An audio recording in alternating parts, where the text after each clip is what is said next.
سلام كمي تمسيو كمي تعلو تملكتي تخاطلتنا أقسمايت ميديا لومي أب حريا مدبنا تراخبنا لنا نلومي زحرنا يو زعبان زعبا أب قداي تقراي هصوص حجز نمهاب اتوت تتأخخب زلو نحوارو خعا زلاقي زخونة لمعاتن وحسنتنا بتقراي كلو علمو زتت ايشي تكالالو تقراي ديزاستر ريليف فند ويكعا TDRF يبهل زي تكال زيو هيوت ندحن ولا دون هنا بزبل علامة ويكعناي من قد فلسفنا أبصراح زركبيو قدم حزي لوم زعجم زي مسبس حترح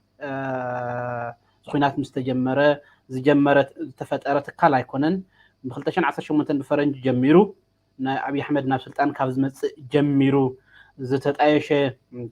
تكاليو شعون زنورو أجمعات زنورو مفنقال أوشتي إثيوبيا زنورو من مزبالات حجز جبرنا ورأين تفانا قلتي تمزابلتي حجز جبرنا ورح زقعة بسرعة عبيت كالكوينو أتوت بمتخاب نلمون نصوحون سرح خسر حلو مثلا لذي تكاليو حريانا خوينو فنوقع علينا لهم عنتي قاشايون حري فتحاوي حري يبهال فتحاوي نايت تكال ناي فاينانس دايركتوريو سلازي مسؤول توسنة عن حد كلنا أيو عب قد تفنوينا زلنا ساعة مودعتا مدبنا مسانا خصنحو ناتلابخو بتوسخون الأخصمايت برنامجات إذا برنامج حويسو شارك تجورو لايك فولو تجورو بأخبارات عدم راديو أخصمايتون الله حزي درجة أقول تسوون يكون الله راح خبز جمر نسون 15.34 فريكونسي 10 متر باند كتكتاتل تخليكم لازم راديو ناون كالت أونلاين برنامجات ناون كتحجزون كتكتاتلون بزجات أمي عدم انكو عاد حال مصحف تحوي كوعد هنا صنعها ولدي عزعج سلازها كان يعني لي نحنا نتعاملنا مسجن جزيخا بمجمريا تكالات ايشكمس ابزو وان صقم زيو نتግራይ حجز كتجورو بمصحخم حقوساتنا يقنيلنا خنول نحناون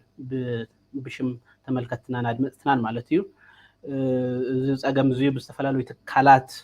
سمرت دوصا امبر بستوسنو وገን ጥራሕ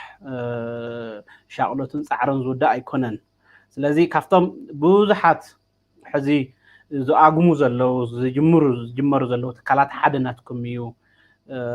ትግራይ ዲዛስተር ሪሊፍ ፈንድ ዕረፍቲ ዝህብ ሕጹጽ ጸገም ክበጽሕ ከሎ ሓገዝ ንምሃብ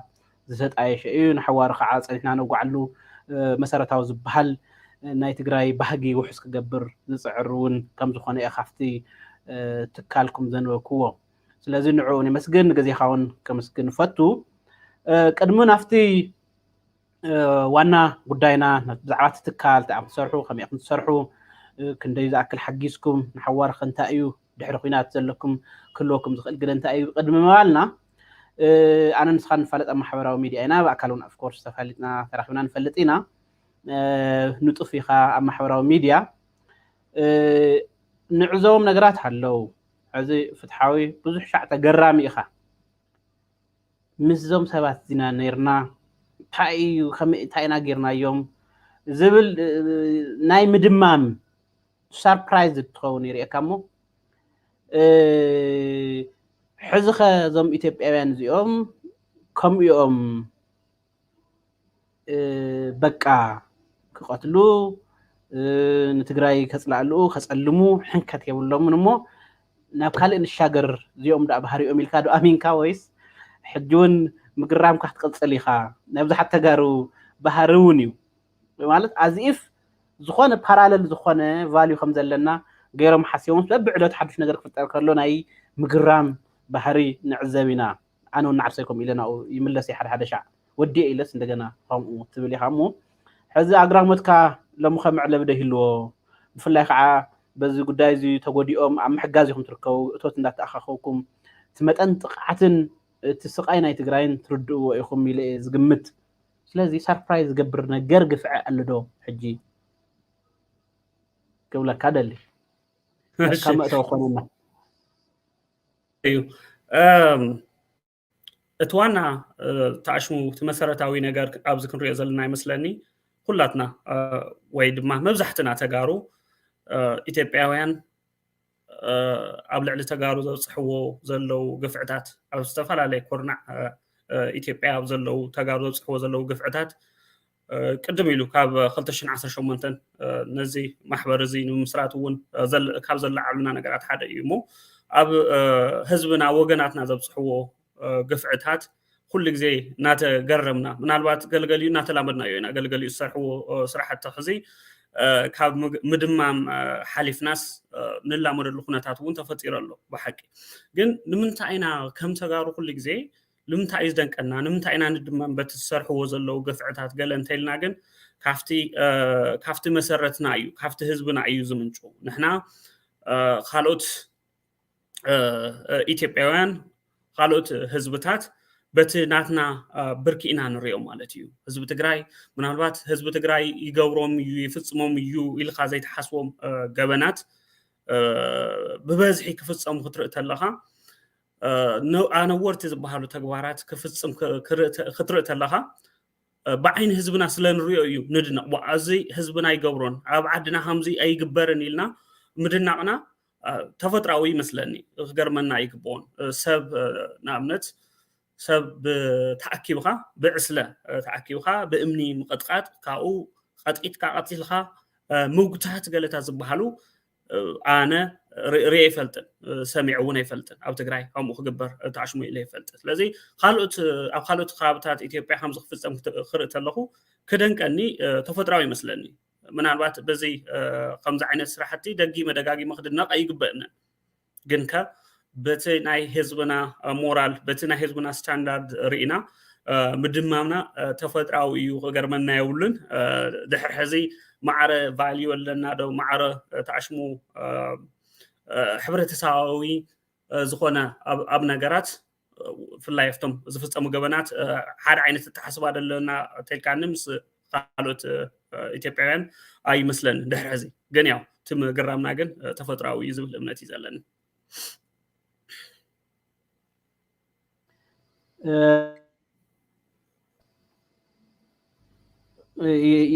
يسمع لي مثلا هو حقها يخناي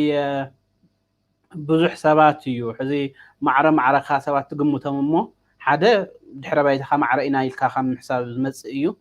قال اي كعا كما خخون الكون كم بهق تتحزز مص يو ناي بزح سب ጭንቅ ኮይኑ ወሎ ትዝነበረ ኩነታት ታይ ነይሩ ማሕበረሰባዊ ረኽብ እንታይ ይመስል ነይሩ ዝብል መሰረታዊ መጽናዕቱ ዘይነበረ ስለ ዝኾነ ብማሕበራዊ ሳይንስውን ብፖለቲካውን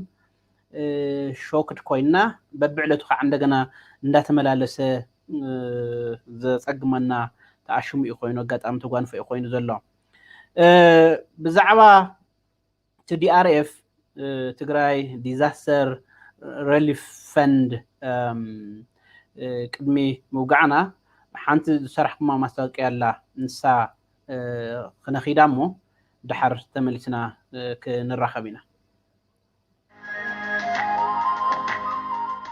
معلتي Giving Tuesday كنا تعود عمت أبز جمر اللوان ببعمتو ورح تكمت زجبر عالم لخاو وفر لكسيم العمو دما سبات أبزل لو يحلو عقمان بزفقدو متن أبزز دليو سناينا لكسس راحتي حبرات نخصات فوز التوابع وفريم نمخانو أبزو وفرزي كما يمستافي قال انتلكم قليليو تكالكم قبار سناي محور TDRF زمت على الثلاثات كمتي كلتشحن إسران حدن نزيناي لقسي معالت مخنيات بمقبار ناب ماليا زي بلوس آيزر كاب حزبنا كم تقول لي زين نقبرو كنحجز #Giving for Tigray زبل وفري عداليات لكم الله أبجنا لكس وفرين تساتفو بزعواز وفرين خالوت مقار ايتزنقعو نخالوت كعا مرأي ياخنو نتيريارك موفاي تمزاول توقنات مدقافيو نتيريارك موفاي نهزانات تقراي محقازو نتيريارك موفاي ناديتات تقراي حبو مسناقي #Giving for Tigray يوث ندحن تولدن هنات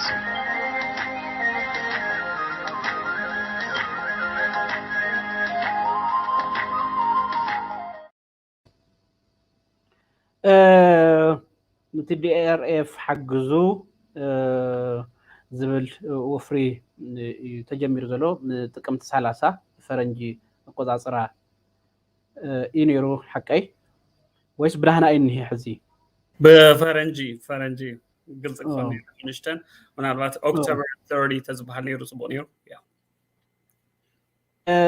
سلازي قدمي تي نفتي غزياو وفر مخادنا بزعبات تكالكم كم حدا نايتي تكال فاينانس دايركتور اذا تكال زيو بخلتشن 18 تمسرت ايو شعو تمسرت له علامات عينيرو حزخ علامهم انت ايو اتحيس كاون بزعبا حقاونتو مسرتاو ነገር ስለዝኾነ بزعبا حقاونتو بزعبا اسرارحو نشتي ገለጻት እንገብር ያው ፋሊጥ ኻኒኻ ካብ ባዕለይ ምናልባት ዘይፈልሰብ ክሉ ስለዝኽእል ካብ ባዕለይ ምፍላጥ ክጅምር ሞ ፍትሓዊ ሕሩይ ይበሃል ኣብዚ ኣብ ኣሜሪካ እየ ዝነብር ናይ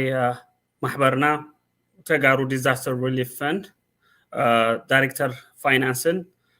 ኣፈጻሚ ኣባል ፈጻሚት ስራሕን ኮይኑ እየ ዘገልግል ዘለኹ ማለት እዩ ኣብዚ ካብ 2021 ሓድሽ እየ ገና ስለዚ ከምዚ ኮይኑ የገልግል ኣለኹ ማሕበርና ካብ ሽሙ ክንጅምር ተለና ተጋሩ ዲዛስተር ሪሊፍ ፈንድ ወይ ከዓ ብሓፂሩ TDRF እናተባሃለ ዝፍለጥ ኮይኑ ብቆፃፅራ ኣውሮጳውያን ብ2018 ኣብዚ ኣብ ኣሜሪካ ሕጋዊ ፍልጦ ረኺቡ ብስርዓት ዝተመዝገበ ማሕበር እዩ ማለት እዩ 2018 ማሕበርና TDRF شوعت مفتصمتي سراحن شمونت አባላት ቦርድን ዘለዎ ኮይኑ ሕጋውነቱ ሓልዩ ዝኸይድ ዘሎ ማሕበር እዩ ማለት እዩ ካብ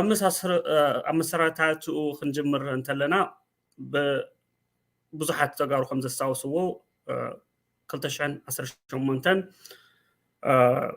ተጋሩ ካብ ዝተፈላለዩ ኩርናዕ ኢትዮጵያ ብፍላይ ድማ ካብ ኣምሓራ ክልል ዝተፈናቀሉሉ ዝተመዛበሉ ኩነታት ነይሩ ዓሌታዊ እቲ ምፍንቃል ምዝባል ተፈጥሮ ዓሌታዊ ነይሩ ስለዚ ኣብ ልዕሊ ተጋሩ ብዘብፅሕ ዝነበረ ግፍዕታት ህዝብና ናብ ትግራይ ክመዛበል ስለዝተገበረ ናብ ትግራይና ካልኦት ካብታት ክፈናቀል ስለዝተገበረ ናብ ሱዳን ሓዊሱ ነዚ ዝከኣለና ኩሉ ንምግባር እዚ ማሕበር እዚ ክንፈጥር ነርና መጀመሪኡ ካብ ጀማምሩ ክንጅምር ተለና እንታይ ነይሩ ግዝያዊ ሓገዝ ንምሃብ ስለዝነበረ ጎፈንሚ አካውንት ብምኽፋት እቲ ጎስጓስ ጀሚርናዮ ማለት እዩ እዚ እንታይ እዩ ህዝብና ናተፈናቀለ ህዝብና ዝኩሉ ግፍዕና ወፅሑና ሃለወ ገዝኡን ንብረቱን ደብሪ ይኸይድ ነይሩ ተሓዲጉ ተመንጢሉ ይኸድ ነይሩ ጥራሕ ኢዱ ነብሱ ከውፅእ ጥራሕ ኢዱ ናብ ትግራይ ይኸድ ነይሩ ማለት እዩ ይስደድ ነይሩ ስለዚ ነዚ ዝምጥን ዋላ ይኹን ግን ብዝኸኣልናዮ ንሕና ኮፊልና ካብ ንርኢ ዝኸኣልናዮ ግዝያዊ መፍትሒ ክነተኣላልሽ ኣለና ብዝብል ጎፈንሚ ተጀሚሩ በዚ ድማ ኣብ ከይዲ ግዜ ፀገማት እናሰፍሐ እናዓበየ ስለዝመፀ ዘለቀታዊ ዝኾነ መፍትሒ እውን ክነተኣላልሽ ስለዝነበረና እቲ ጎፈንሚ ናብ ማሕበር ዓብዩ ሕጋውነቱ ረኺቡ ብቐፃልነት ንህዝቢ ትግራይ ንወገናትና ንምድጋፍ ብዘኽእል መልክዑ ተመስሪቱ ማለት እዩ ኣብቲ መጀመርያ ዝነበረ ከምቲ ዓላምኡ ከምቲ ዝበልክዎ ኮይኑ ህፁፅ ዝኾነ ሓገዝ ኣብ ምቕራብ ትኩረት ዝገበረ እዩ ነይሩ ሕዚ ግን ከም ማሕበር ብፍላይ ከም ማሕበር ምስ ዓበየ ህዝብና በቲ ሕዚ ተፈጢሩ ዘሎ ኩነታት ብፍላይ እቲ ጆኖሳይዳል ዋር ካብ ዝጅመር ጀሚሩ ህዝብና ኣብ ከቢድ ፀገም ኣብ ከቢድ ሽግር እዩ ኣትዩ ዘሎ ስለዚ ንዕኡ ብዝምጥን መልክዑ ንምሕጋዝ እቶም ክንሰርሐሎም ንደልዮም ስራሕቲ እውን ኣስፊሕና ንኽነጥፍ ያው ስራሕትና እናፅፈፍና ንርከብ እናሰርሕና ንርከብ ማለት እዩ ስለዚ ብሓፈሽኡ TTRF مسرارتو زي مسل ያው ሰይክብል ዝኽእል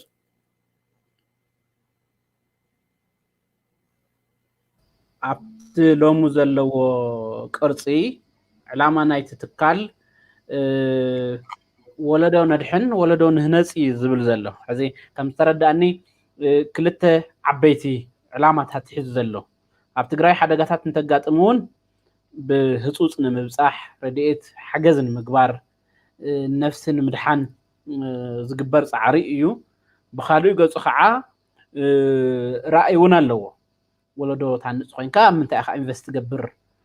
ዝብል ጉዳይ ይመጽሎ ማለት እዩ ኣብ ትምህርቲ ኣብ ጥዕና ኣብ ኢኮኖሚያዊ ምንቅስቃሳት ብደንቢ ክትሕግዙን ኢንቨስት ክትገብሩን ክገብርን ከም ዝደሊ ትካልኩም ይገልጽ እሞ ሕዚ ናፍቲ ናይ መጀመርያ ክመልሰካ ናፍቲ ናይ ግዝያዊ ሓገዝ ትግራይ ዘላትሉ ኩነታት ብኸመይ ኢኹም ገምጊምኩሞ ከመይ ኢኹም ሓገዝኩም ተብጽሑ ክሳዕሎም እኮ እንታይ ስራሕ ትፈጽምኩም ከመይ ሓጊዝኩም እቲ መስራሕ ኣተሓጋግዛኹም ከንታ እዩ ዝመስል ዝብል ንርኦሞ ናፍቲ ዘላቕ ጉዳይ እውን ክንከዲና ስለዚ ኤግዛክትሊ ሕዚ ትሕግዙ ኣለኹም ገንዘብ ካብ ሰባት ክቦ ኣለኹም ናብ ትግራይ ክበጽሕ ኣለዎ ናፍቲ ኣብ ጉድኣት ዘሎ ህዝቢ ብኸመይ መልክዕኩም ተብጽሕዎ ክንደይ ዝኣክል ቅድሚ ሕጂ ሓጊዝኩም መልሱ ኮ እንታይ ይመስል ነይሩ ክንደይ ማለት እቲ ኢምፓክቱ ከመይ ዝበለ እዩ ነይሩ ክብል ደልየ እዩ ጽቡቕ ሕቶ እሞ መጀመርያ እቲ ናይ ሓደ ዝሓተትካ ንሕቶ ክምልስ ዘለኹ እቲ ሕዚ ትግራይ ዘላቶ ኩነታት ህዝብና ዘለዎ ኩነታት ኣብ ምንታይ ብርኪ እዩ ዘሎ ተይልና ኣብ ዓብዪ ፀገም ካብቲ እንደውም ካብቲ ንሕና ማሕበርና ንምስራት መልዕሊ ዝኾነና ናይ 2018 ዝነበረ ኩነታት ካብኡ ብኣዝዩ ዝለዓለ ዕፅፊ ኣብ ፀገም ዘለሉ ብኩለ መዳይ ፀገምና ሰፊሑ ጥዕና ድዩ ኣብ ትምህርቲ ድዩ ኣብ ኢኮኖሚ ድዩ ብኩሉ መዳይ ትግራይ ተደቂሳ ህዝብና ኣብ ከቢድ ፀገም ኣብ ከቢድ ኩነታት እዩ ዘሎ ስለዚ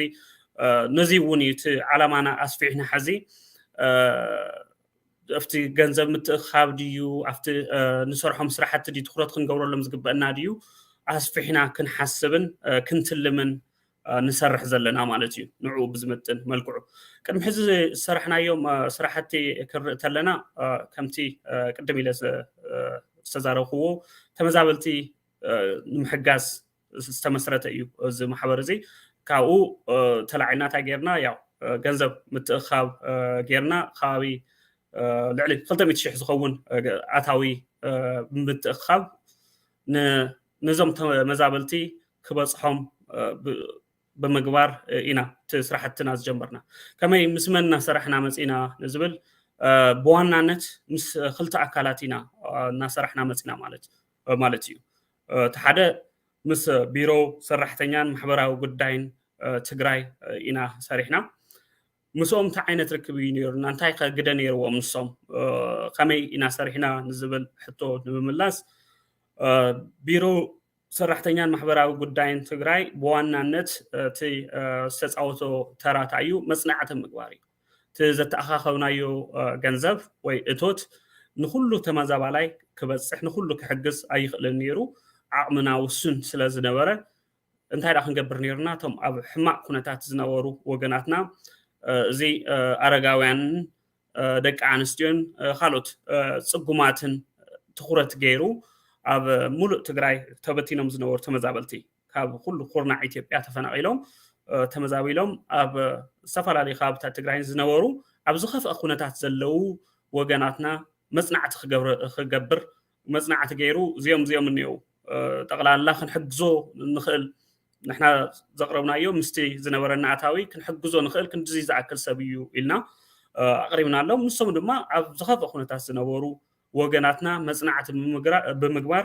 እዚኦም ኣብዚ ይርከቡ ፀቶኦም ድዩ ዕድሚኦም ድዩ ዘለዎ ኩነታት ድዩ ብዝምልከት ዝርዝር መጽናዕቲ ብምግባር ያው ኣቕሪቡልና ማለት እዩ ስለዚ በዚ መሰረት ድማ ሓገዝ ክንገብር ክኢልና ማለት እዩ ሓደ እዩ ካሊእ ናይ ንትርፊ ዘይተቋቋመ ማሕበር كراديون زبحال محبحبي أرجعويان يو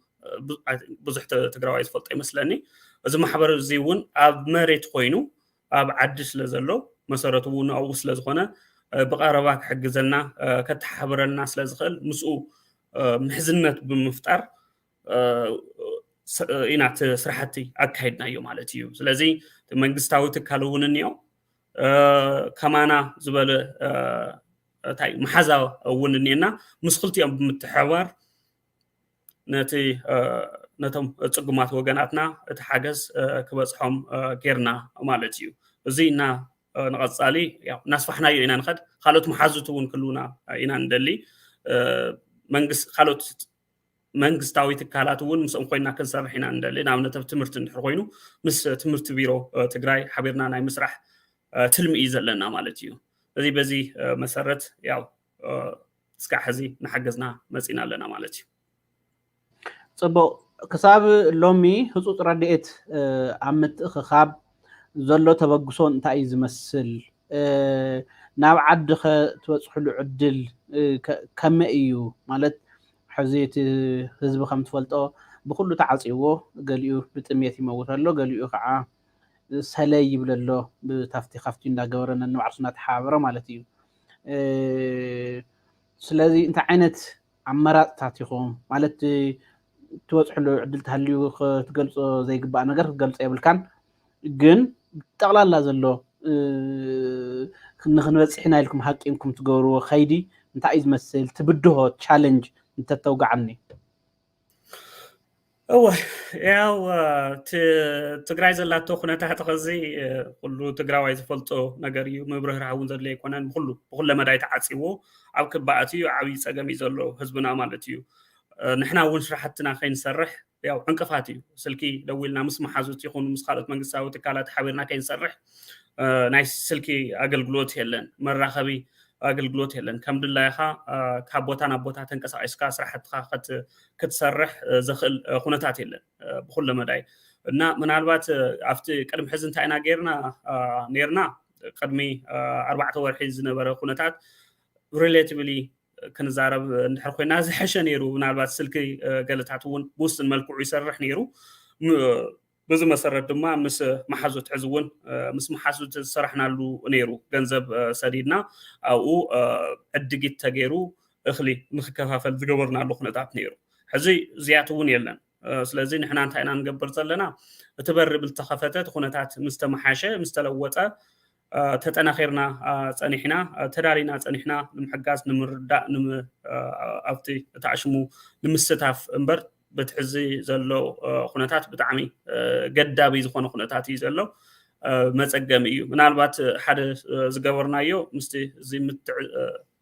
معصاو زتحاس ترحتي خونس كحجزوا ونسلز قبونا أب السودان زلو وجناتنا ون زحجزنا الخناتات اللو من البات نسوم زحشة عكس سلزلو نعتم زحجزنا الخناتات اللو كاو حليف وجن بقص على النت ያው ትበር ብስተኸፈተ ንምሕጋዝ ምድላዊና ንገብር ዘለና እንበር خزي ሁሉ ተቢልና ኢና ዘለና ተገዲምና ኢና ዘለና ማለት እዩ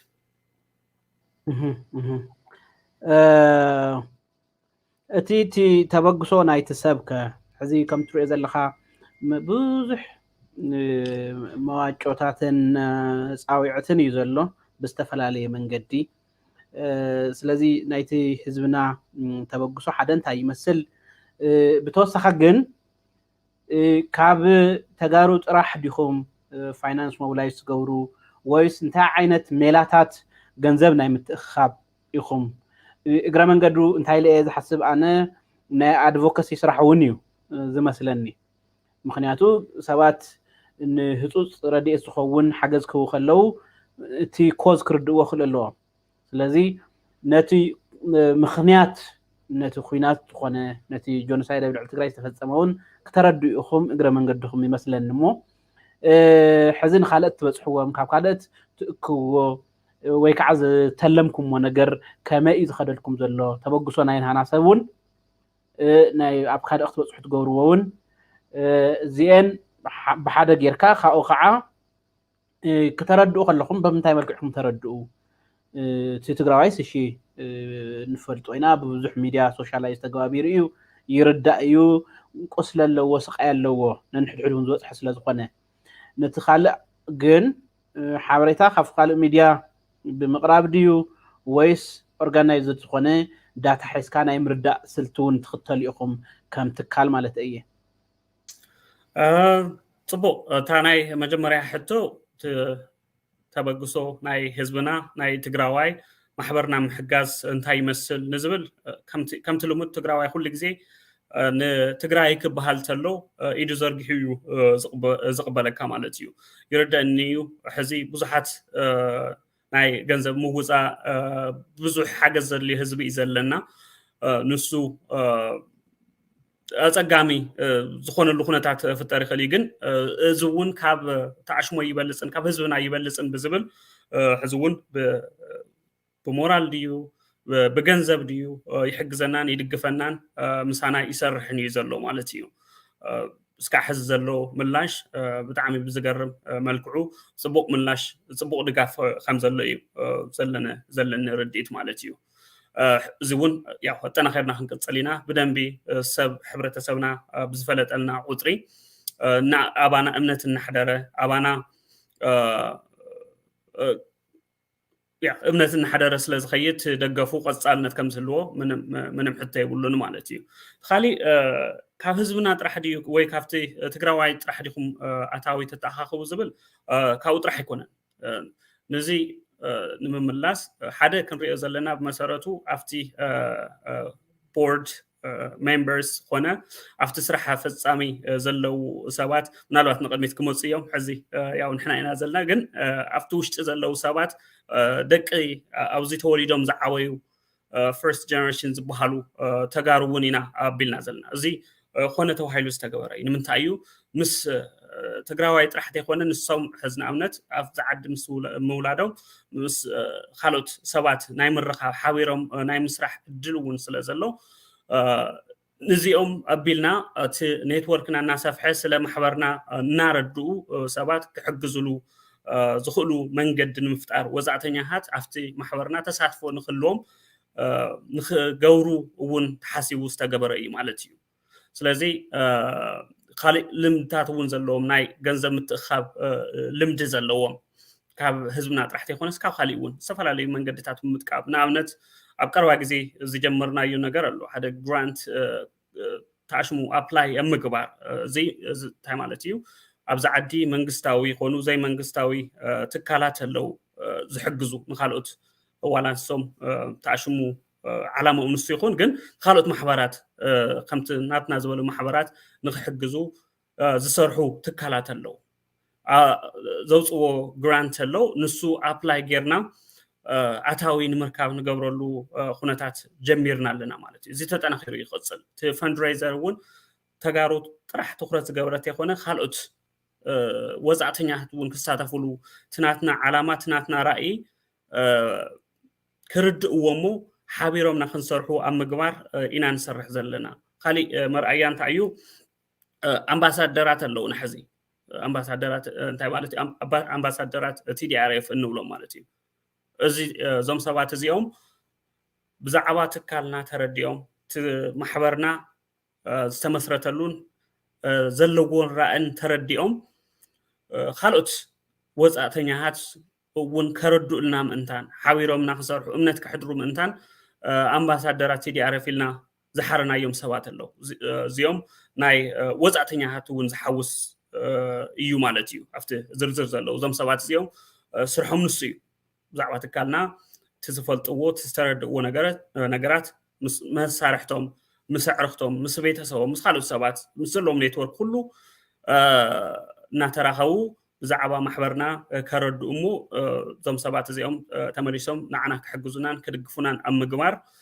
ወፃእተኛታት እውን ሓሪና ንሰርሕ ኣለና ማለት እዩ ስለዚ ብዝተፈላለየ መልክዑ ኣብቲ ህዝብና ጥራሕ ዘይኮነ ትኩረት ንገብርስ ኦፍኮርስ እሱ እቲ ዋና ዓንዲ ሕቆና ንሱ እዩ እቲ ህዝብና ኣይክኸውን ሕዚ እውን ግን ካልኦት እውን ኣካላት ክሕግዙናን ክድግፉናን ምእንታን ኔትወርክና እናስፋሕና ኢና ንርከብ ማለት እዩ ጽቡቕ ምናልባት ብዙሕ ሰብ እንታይ የልዕል ዝተፈላለዩ ትካላት ክወፅኡ ከለው ናይ ምድኻም ነገር ዝመስሎ ሰውን ኣሎ ኣነ ብመሰረቱ ሓደ ማሕበረሰብ ጠጠው ዘብልዎ ብዙሓት ትካላት ሙኻዕ ኢንዲፔንደንት ዝኾኑ ትካላት ኮይኖም ነናይ ባዕሎም ዕዮ ገዛ ስለ ዝወስዱ ናይዚኣቶም ስምረት ወሳኒ እዩ ኢለ ዝኣምን ግን ሕዚ ንኣብነት ልክዕ ከምቲ ኣብ ፖለቲካውን ንሪኦ ከምዚ በሉ ሰብሰብ በሉ ብዙሕ ይትኹኑ ዝበሃል ከምታት ማሕበረሰብ ዝሕግዙ ትካላት እውን ወይ ኣብ ትሕቲ TDA ዲኹም ወይ እንታይ ኢኹም ገለመለ ዝብሉኻ ሰባት ኣለው እሞ ማሕበረሰብ ትግራይ ሕብረተሰብ ትግራይ ወይ ከዓ ህዝቢ ትግራይ ዝተፈላለዩ ትካላት እንተሃልዮም እሞ ድማ ስፔሲፊክ ዝኾኑ ዕዮታት ዝሽከሙ እንትኾይኖም ዋላ ኦቨርላፕ ዝገበሩ ኮይኖም ብዝሓሸ መልክዕ ክሰርሕዎ ምኽእሉ እዮም ኮምፒቲሽን እዩ ዝውስኽ እሞ ብከምኡ ዲኻ ተኣምን ኣብዚ ናይ ቻት ኮሜንት መውሃውን ኣብ ትሕቲ TDA ዲኹም ይብልኩም ኣለዉ ሕዚ ኢንዲፔንደንት ትካል ምዃንኩም ፈልጥ እየ ስለዚ ዝተወሰነ ወይ ከዓ ኣብ ሓደ ፅላል ምእካብን ዝተፈላለየ ዓይነት ዕዮ ገዛ ሒዝካ ብስምረት ንሓደ ዕላማ ምስራሕን ዘለዎ ኣፈላላይን ጥቕምን እግረ መንገድኻ ንተኸታተልትና እውን ክተረድእ ደልየ እየ ከም ሓደ ኢንዲፔንደንት ኢንስቲትዩሽን ትመርሑ ሰባት ፅቡቅ ያ ኩሉ ግዜ ዝለዓል ሕቶ እዩ ምስ ከምቲ ዝበልካዮ ምስ TDA ዲኹም ዝብል ምስ TDA ይኮናን ዓርስና ዝኽኣልና ማሕበር ኢና ሕጋዊ ሰውነት ሒዝና ኣብዛ ዓዲ ዝተመስረትና ኢና ከምቲ ቅድም ኢለ ዝበልክዎ ማለት እዩ ዓርስና ዝኽኣልና ኢና ግን ድማ መሓዙት TDA ንምዃን ሓቢርና ንሰርሕ ሰባት ኢና ዜሮ ዓላማና እንታይ እዩ ንህዝቢ ትግራይ ምድጋፍ እዩ ንህዝቢ ትግራይ ምሕጋዝ እዩ ካልኦት ማሕበራት እውን በዚ መልክዕ እዚ እየን ዝምስረታ ዝሰርሓ ኢልና ኢና ንኣምን ማለት እዩ ስለዚ ካልኦት ዝምስረታ ማሕበራት ንዓና ከም መሓዙት እምበር ከም ተነሓናሕቲ ጌርና እውን ኣይንወስደንን ግን ካብ ሓደ ፅላል ምዃን እንታይ እዩ ኣሚን ረብሓ ኣለዎ ዝብል ሞገት ክቐርብ ክእል እዩ ከም ናትና ኣረዳድኣ ግን ዝተፈላለያ ማሕበራት ምህላወን ጥንካረ እምበር ድኽመት ከም ዘይኮነ እየ ዝርዳእ ማለት እዩ ዝተፈላለየ ማሕበራት ክህልዋ እንተለዋ ዝተፈላለየ ኣረኣእያ ይህሉ ዝተፈላለየ መንገዲ ሜላታት ገለታት ይጥቀማ ዝተፈላለየ ፍልጠት የተኣኻኽባ ድሓረፍቲ ድምር እቲ ሓደ ፅላል ክኸውን ዝግብኦ ትግራይ ምሕጋዝ ዝብል እዩ እሱ እቲ ዋና ፅላልና ክኾን ዝኽእል ስለዚ ዝተፈላለየ ፍልጠት ዝተፈላለየ ክእለት ዝተፈላለየ ልምዲ ዘለዎን ማሕበራት ምብዝሐን ዓላማን ዜሮ ትግራይን ህዝቢ ትግራይን ምድጋፍ እንድሕር ኮይኑ ፀገም ኣለዎ ኢለ ይኣመንን እንተኾነ ግን ዘጣምረና ነገር ድማ ክህሉ ፅቡቅ ይመስለኒ ንምንታይ እዩ ኣብ ብሓደ ኮይና ክንሰርሖም ዝግበአና ነገራት ተሃልዮም ከም ተነሓናሕትት ይኮናስ ከም መሓዙት ሓቢርና ንሰርሐሉ ኩነታት ኣብ ምፍጣር ማሕበርና ነጢፋ ትሰርሕላ እያ ማለት እዩ ኣይኮነን ዶ ዕድመ ልክዓ ህዝቢ ትግራይ ንሓገዘት ዝመፀት ማሕበር ልምዓት ትግራይ ካልኦት ሓድሽቲ ዝወፃ ምስ ዝወፃ ትካላት እውን ሓቢርና ንክንሰርሕ ተመሓዚና ንክንሰርሕ ዘለና ዓቕሚ ክነካፍል ዘለና ፍልጠት ዘለና ልምዲ ክነካፍል ካብ ካልኦት እውን ክንቅበል ድልው ዝኾነ ማሕበር እዩ ዘለና ማለት እዩ ምክንያቱ ሓቢርካ ምስራሕ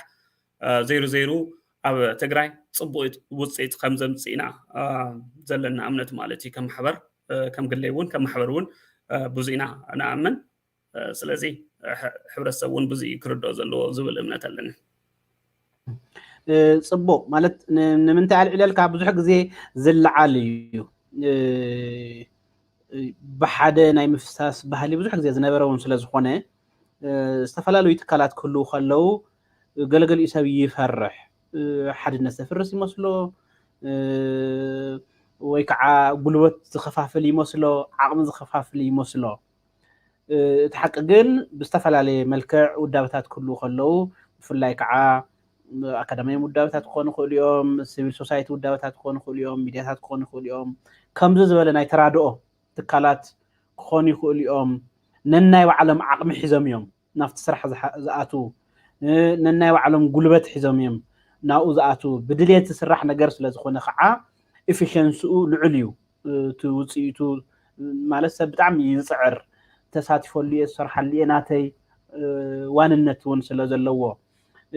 ተሳትፎውን እዩ ኖርማሊ ሓደ ማሕበረሰብ ብመንግስታዊ ማሕበር ጥራሕ ኣይኮነን ተሳቲፉ ዲሞክራሲ ኣሎ ዝበሃል بدليت بزت أيشوم نجارات كله تساتفو ግን ከዓ ማሕበረሰብ ዘይጎድእ ንጥቅሚ ሓደ ማሕበረሰብ እንተኮይኑ ስምረት ጥራሕ ይዘድልዮ ኣፍቲ ሓቢርካ ትሰርሓለ ዓውደ ሓቢርካ ትሰርሕ ኣፍቲ ስፔሻላይዝ ጌርካ ንስኻ ክእለት ትሰርሖ ከዓ ብኡ ትቅፅለሉ ትውስኸሉ ማለት እዩ ብድምሩ ግን እቲ ማሕበረሰብ ትጠቅም ማለት እዩ ስለዚ ዝተፈላለዩ ዋላ ተመሳሳላይ ስራሕሑ ዝተፈላለየ ትካል ምህላው ጠቃሚ እምበር ጎዳኢ ከም ዘይኮነ ሰባት እንተተረድእዎ إلى أنا ونقرأ من قدي أو خص خلك عدلي سلازي حزي تدي RF كعتقرأي disaster relief fund I think حزي عب هصوص رديئت مقرب تعمي تسمي دوزلوي مثلا توفر متأخر ون نعيز النهاية معناته تزلنا على القناتات هصوص نجار تقرب ذا جبريو جن بتوسع خاء خم علامهم ننوح جزء زعمة نجار علىكم أفتي رئيس زبل كم استقمته هيوت حزب تجراي زحشة مقبار مخعب سلست عودي زعمتكم ونجار الله بتاعنا أب تمرتي كمون إقتصادي وانتفتات عقو زحشة سرح بمسرح محاورة وفتحون نمنجاز زعلمي مثلا أنا سؤالك حسب خلقه معناته زي مسارته وزبخالو عودة هاتيوم حزي نصهم بخميك كدوم يخم تحاسبوا زلهم ناي دحرخينات ناي تجراي سرحت اليوم ونتعلم زقصلو أو بتعمي إنفست نجور اللومينا كنسرح اللومينا لكم تحاسبوا من نجارات يوم خمي أخم ساعتون كم نايك نقدميت كنحاسب عن حل ما تجراي الله انت سويت بيتكون انت حاجرتكم زي قدس سوسايتي اذا قدسك نعو انتايكم كتم وحس خونه ነገር ክትገብሩ ትደልይዎ ኣብዞም ዓውድታት እዮም ዝመረጽኩሉ ምክንያት እንታይ እዩ ጽቡቅ ሕተ እዩ ብመሰረቱ ትናትና ኣብ ትግራይ ክነፈጽሞ ክነሳኽዖ ንደሊ ክነሳኽዖ ንደሊ ክልተ ነገራት ኣብ ኦፍቲ ጽሑፍ كم زقلص كم زرع زرع أيو تاي هيوت ندحن ولدو نهنس أبز استمسرت أيو هيوت ندحن كنبل تلنا نتي جزياوي زخونة أجمعات خمس تلو زخونة حركات خمس تلو نعو كفتح بالزخل من جدو هسوس حاجز مقرام مالتي هيوت ندحن كنبل تلنا زي جزياوي أيو مالتي زياوي سكا حزنا سرحنا له زمز أنا زخونة أجمع فترة له زخون حركة مزوالنا عمنت حزد ما بعويو حزبنا بتي قينات أبزعبي أب زخفة أجمع يزلو سلزي نزي زمتن حاجة زي مقربين نسرح زلنا زيت حدي جزياوي حاجة مقرب مالتي توانا بزلقيتها خنصر حلو ندل نجار ولدون هناس زبلي بمنتاينا ولدو نحنصو انتاي اللي ولدو تحانيص كنبلتلنا بمنتاي كنزخل كنبلتلنا أربعة نجارات قميتنا لنا تي هيوت ندحن كم تعنتو زولكو جزياو حاجة زي مقربي للخو عبر أربعة نجارات جن بزلقيتها طرحنتي دحرة كوينات زهلو تهلو تجراي أفتي داقم هنسات منطاف حدا على ما نخوينو كاو بزلقن بزلقيتها نتجراي كنحجز نخلولو زرفتات مريضنا ويشنفرات مريضنا أب أربعة نجاراتنا تخرج نجبر دليت زلنا تلمناون نعيز مسمات تحدث عن تمرتي في اللاي أبز حلفة حدا عمت أب تجراي استجبر خوينات تمرت بيتها تجراي عنيهم يوم مس نبرتهم مس هنصوم مس خالوتات بتعمي عبي زبهال صقم امين عبي زبهال عنوتي بصحي زلو مالتي ስለዚህ او تاي تساتفو تاع عين تساتفو يكلونا نزبل بزخالنا يوم متن تمرت بيتات ناب نبر نفتز نورالو كنتات نخملسا بستفال على ملكو بغنزب ديو بمصنعت ديو بخالوت سرحت ديو تمرت بيتات تهانيصن بقصالنت ون تولدي نخهانصا زدلين نغرات امملا ام حجاز حاورنا مس منغستي تግራይ ኣብ ትግራይ ዝህሉ መንግስቲ حاورنا نسرحሉ ኩነታት ንምፍጣር እዩ ወለዶ ዝህነጽ ሓደ በዚ ስለ ዝኾነ ኣብ ትምህርቲ ኢንቨስት ምግባር መዋዕለ ንዋይ ብምፍሳሲና ወለዶ ክንሃንጽ ንኽእል ማለት እዩ ስለዚ እዚ ዘላቒ መፍትሒ ኣብ ምምጻእ ንትግራይ ዓብዪ ተራ ከም ዝፃወት ስለንኣምን ኣብኡ ሓቢርና ክንሰርሕ ምስ መንግስቲ ኮነ ካልኦት መዳርግቲ ኣካላት ሓቢርና ንምስራሕ ዓላማ ኣለና ማለት እዩ እቲ ካልእ እንታይ እዩ ጥዕና እዩ ጥዕና እውን ከምቲ ንፈልጦ መብዛሕትኡ ኣብ ትግራይ ዝነበራ ያው ትግራይ ኣብ ምንታይ ኩነታት ቅድሚ እቲ ኩናት ኣብ ምንታይ ኩነታት ነይራ ክንብል ተለና ብዝሕሸ ናይ ጥዕና ስርዓት ዝነበራ ክልል እያ እንተኾነ ግን ድሕሪ እቲ ኩናት ዳርጋ ሙሉእ ዓንዩ እቲ ሲስተም እውን ፌል ገይሩ እዩ በቲ ኩናት ማለት እዩ ብዝተገበረና ስለዚ እዚ ኣብ ምህናፅ ክንሳተፍ ንደሊ ሓቢርና ክንሰርሕ ንደሊ ካልኦት እውን ብቐጻልነት ሕዚ እውን ጥዕና እንድሕር ሃልዩ ናይ ሕብረተሰብና ጥዕና እንድሕር ሃልዩ ዘፍሪ ሓይሊ ክህልዩ ስለዚ ብኦቢልና ድማ ወለዶ ክንሃንጽ ኢና ማለት እዩ እቲ ካልኣይ ዘርፊ ክንሳተፈሉ እንደሊ ጥዕና ማለት እዩ ዳግመ ህንፀት ጥዕና ትግራይ ኣብ ክንሳተፍ እንደሊ ብዘላቕነት እውን ጥዕና ሲስተሙ እናተመሓሸ እናዓበየ ኸይዱ ጥዑይ ዝኾነ ማሕበረሰብ ክፈሪ ኣብ ምግባር ናይ ባዕልና ግደ ክንፃወት ንደሊ ማለት እዩ እቲ ሳልሳይ እንታይ እዩ ውሕስና ምግቢ ምርግጋጽ ሓደ ወለዶ ተሃንጸሉ መንገዲ እዩ ማለት እዩ ውሕስና ምግቢ ምርግጋጽ ክንብል ተለና እንታይ እዩ ትግራይ ፀጊባ ክትሓድር ወለዶኣ ህዝባ ፀጊቡ ክሓድር ምግባር ተሳትፎ ክህልወና እንደሊ ማለት እዩ እዚ ኣብ ሕርሻ ምርምር ሕርሻ ብምስታፍ ድዩ ካልኦት ቀረባት ጠለባት ኣብ ምቕራብ ድዩ ኣብ ምሕጋዝ ድዩ ዝተመረፁ ፕሮጀክታት ክኾኑ ክእሉ እዮም መፅናዕትታት ክኾኑ ክእሉ እዮም ዝተፈላለዩ መገዲ ያው እናቐረፅናዮ ኢና ንርከብ እናሰርሐናሉ ኢና ንርከብ ኣብ ምንታይ ክንሳተፍ ከም ዘለና ግን ብሓፈሻ እቲ ሽቶና ክኸውን ኢልና ዝሓሰብናዮ ግን እንታይ እዩ ትግራይ ኩሉ ትግራዋይ በሊዑ ክሓድር ፀጊቡ ክሓድር ውሕስና ምግቢ ንክህልዎ ብሓፈሻ ኢና ክንሰርሕ ማለት እዩ እዚ እውን ዘለቐታ ክህልዎ እዩ እቲ ራብዓይ ኣብ ኢኮኖሚ እዩ ኢኮኖሚ ኣስተውሓሰት ትግራይ ክንርኢ እንደሊ እቲ ራእይና ንሱ እዩ ኢኮኖሚ ኣስተውሓሰት ትግራይ ንምርኣይ ድማ ስራሕቲ ፈጠራታት ክስፋሕፋሕ ምግባር ድዩ ማሕበራት ኣብ ምሕጋዝ ድዩ ካልኦት ማሕበራት ኣብ ምሕጋዝ ድዩ ስልጠናታት ምሃብ ድዩ ኣብ ዝተፈላለዩ ምንቅስቃሳት ብምግባር ሕዚ እውን ነቲ ንደልዮ ወለዶ ናይ ምህናፅ ስራሕቲ ንኽነሳልጥ ምድላዋት እናገበርና ንርከብ ማለት እዩ እቲ ሓምሻይ ያው ተደጋጊሙ ተጠቂሱ እዩ ከምዚ ሓደጋታት ክፍጠሩ ተለዉ ፀገማት ክፍጠሩ ተለዉ ህፁፅ ዝኾነ ሓገዝ ምቕራብ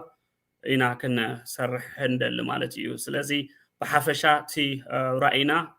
ክነሳኽዖ ንደሊ ሽቶና እዚ ይመስል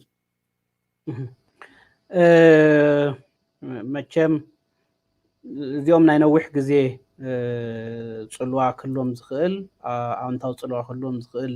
ተበግሶታት እዮም ምሩፃት ዝኾኑ ናይ መንግስቲ ፖሊሲ ተግባራዊ ምግባር ወይ ከዓ ናይ ውልቀ ሰባት ኢኒሽቲቭ ንሓጊዝካ ናብ ዝለዓለ ምብፃሕ ጠቕላላ ናይ ህዝቢ ዝኾኑ ነገራት ብምሕጋዝ ያው ዜሮ ዜሮ ትግራይ ንምልዋጥ ዝግበር ፃዕሪ እዩ እዚ ንኽሳኻዕ ከዓ ሕዚ ከዓ እግሪ ክትተኽል ኣለኩም ስራሕኩም እውን ክረአ ኣለዎ ሰብ እውን ትረስት ክገብር ክኽእል ኣለዎ ክኣምን ኣለዎ ክድግፍ ኣለዎ ስለዚ ሕዚ ኣብ ቀረብ እዋን ዘለውኩም ወፍርታት እንታይ እዮም እንታይ ስራሕቲ ኢኹም ብዝርዝር ኣቐሚጥኩም ዘለኹም ካብ ሓገዝትኩም ከ እንታይ ኢኹም ትፅቢት ትገብሩ ፅቡቅ ያው ትሕዚ ተጀሚሩ ዘሎ ጎስጓስ ምትእኽኻብ እቶት ብዝተፈላለየ መልክዑ ዝግለጽ እዩ ሓደ ታዩ ከምቲ ዝፍለጥ እዚ ወርሒ እዚ ኮነ ቀጻሊ ዴሰምበር ብዙሓት ዓመት በዓላት ዝበዝሕዎ እዩ ብፍላይ ኣብዚ ዓዲ ያው ኣብዚ ዓዲ ከም ዘለና መጠን ኣብ ኣሜሪካ ዓመት በዓላት ዝበዝሕዎ ወቕቲ እዩ ማለት እዩ ስለዚ ኢና ንገብር ተለና ኣብዞም ዓመት በዓላት እዚኦም ድማ ከም ባህሊ ኣብዛ ዓዲ نتسقمو تحجزلو تردادلو غزي ابزي وقت زي تطقيمنا إنا مبار جنزب ناي وي اتوت ناي متخاب سرحتي جميرنا زلنا مالتي زي كم محبر كم حدا organization زجمرنا يو قسقاسلو بوانا نتا محبراو ميديانا ننتف زلنا حزبنا كفلتنا مجمريا تي نقبرو زلنا من قسقاس كم محبر كفلتنان أبانا أمنت أحديرو كنزابة حديرو كدقفنا بجنزب ديو بمورال ديو أمباسادر نايتي محبر بمخان ديو كحجزنا كدقفنا قلنا كخون 00 ناتنا علامة حزب تجراي محجازيو تجراي أمهنات قد خلونا أم مقباريو سلازي كله تجراي أمباسادر خوينو سلام حبرنا ترديو حجزو كل جسرنا إنا نسرح زلنا مالتيو أم محبراو ميديا بالسفالة لي ملكعو كجلسيو نتجلس أول صني حلو على فيسبوك على تويتر إنستغرام ندل يوم كافت حزب تاعنا ندلي انتاي عينة حاجة زينا نتأخخب زلنا كنا نتأخخب ندل زبل بقصالنا نقلتنا يو كنخيدنا مالتيو خالي قن السرح كمتي قدمي لزول هو جرانت كلون تلو نايمت إلاش زهبا جرانت زهبا تكالاتسن محبراتن أمت إلاش مصنعة المقبار كتقاطعمي كمصتلو دما أبلاي غيرها أتوت أمت أخاب نسرح لنا سالساي أمباسادرات اللونا عنده قليز الخانيرة السفر على أمباسادرات لنا زحرنا يوم زوم سبات زيوم سفح نيتورك زلوهم تسمع الناس زلوهم تقبل قبل الناس زلوهم سبات يوم وزعتني اللو كاب خلوت بهرات ون اللو زيوم بتنيتورك مبيلهم سلام حبرنا ماننت ناقلتو أتاوي زتأخاخولو خونتات نخفت أرون نقبر لنا مالتيو بتعمي صبو عنون سبات كردوكم كم دخلوا زكالهم حجز كم جور خمس دخلوا يأمن بتوسخ جن مستي محبر تتحيزو تبلو تخل توسخي مالأختن نتوم محزوت تكالكم بملأون كساب حزز نورو عبركتون زهجورو الجامم نزوفيون مسجانا كتقرب تدليخا عدل كبكا نقدميتون توسخ ملأخت تهليوكا كتقرب نايمودات عدل كبكا يعني اللي مو تعقبل زخل حدا نتهزبنا نت تجراوي وجنا كله زخل سلتكالنا فلتو مجمّر يزمت قدمي حاجز قدم خالي مقوار سلتكالنا أخول جنزابة كلهم نايك قدم حزب صراحتنا نقص على دم زلونا علاماتات زلونا شتوتات تجنزيبو بكل مداي نايقدن بجنزب راح يكونن of course جنزب وساني نجاري كهوجن كهو حالفو تكالنا ومحبرنا ترديو عقولنا كسلف كفالت لنا زلو نيتورك بيلو سلا تكالنا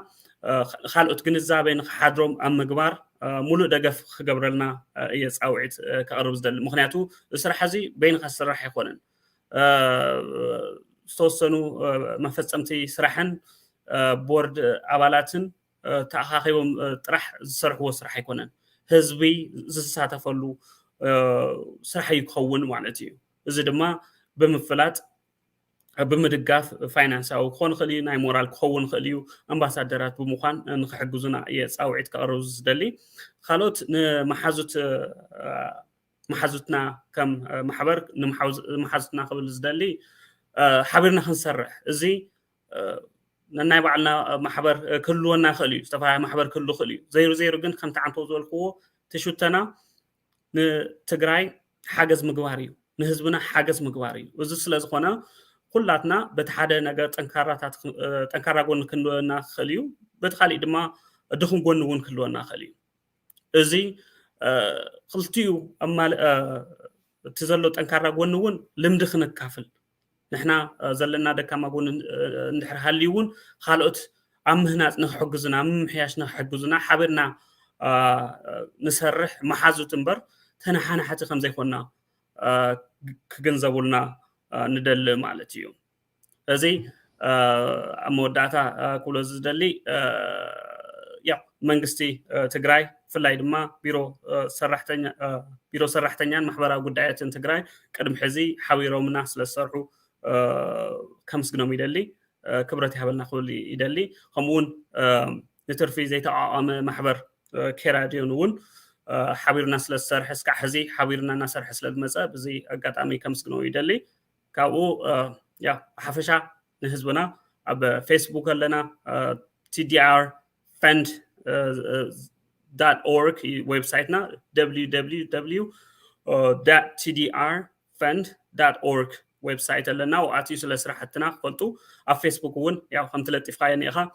@tdrfund إنستغرام بتمساسالي and تويتر فولو خجورلنا شير خجورلنا لايك خجورلنا بزقات أمي سوعي تيقرب مالتيو نسخاتكم ميديا أكسمايتون سلام حبرنا كرد كنزابة كفتر أبزي مدرخ سلازحكمني بتعمل كم سكني دلي والديون كم قال لي كم سكنة كاي دلي كبرتي هبلة يقالنا نافت حوي نحنا بتعملنا أنا مسكن نحنا سرحنا أيو نتجراي كنت أكملنا لهم زتايش كلهم تكالات بتكالاونة نورمال نأمن سباتينا نايبزح إنشيتيف نايبزح وجماعة ببيزنس كون خال بخال أخوان خال أيو مدحن تجراي لنا نحنا نحسب تا وانا قمنا جر عفت مسرتها وزبها لحد النت صبقينك عونتها وإعلامات راح يحلخها عنكفات نمحبر سوا معوالي تكون مبر موداب كاو توانا تقومون السوء بسفل عليه ملكع موداب بسفل عليه عقم سلازه له مالتيو سلازي دقفتي TDRF-ون بدنبي زردهم زغنزبو خمي مسلني دقافون مستقل زلو مواجهاتن صقمن اتغزي ساعه حلف كل ذا زخوله يزمو كر زلو نشتي نافتي